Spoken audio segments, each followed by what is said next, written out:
had agreed to meet around 7 p.m., giving us ample time to park as we were crossing 2 counties to reach the standard gauge railway Mombasa terminus. When we arrived at Lydia's house at the agreed time, the uncertainty of the journey became painfully clear.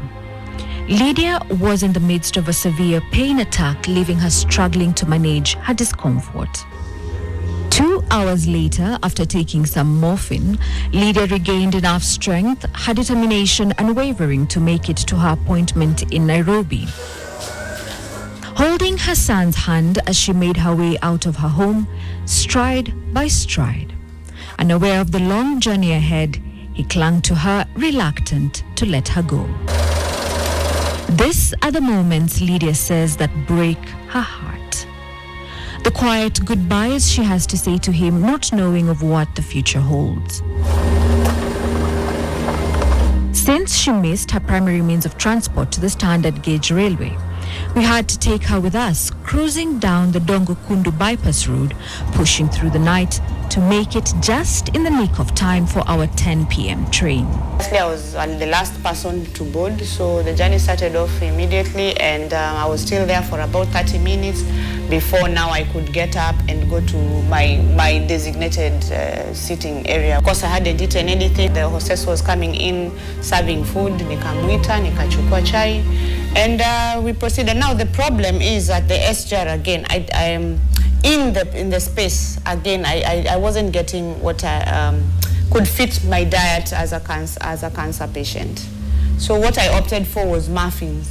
Now muffin cake ikona sukari.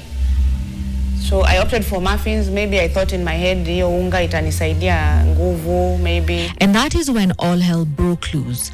Just as we were seated with Lydia on the train, she suddenly began to experience a crippling pain attack, leaving us all helpless as we watched her struggle.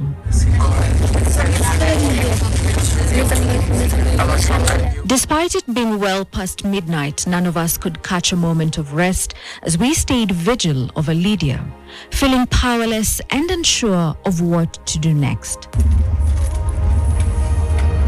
All we could do was ask the train hostess if Lydia could have a full couch to herself, hoping it would bring her some relief. By this point, other passengers began to notice.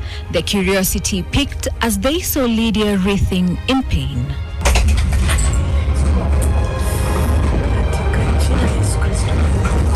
Desperate for some relief, she sank into a prostration position, explaining that it was the only stance that offered her even a brief moment of comfort amidst the agony. The part of my body that is affected by cancer is the breast.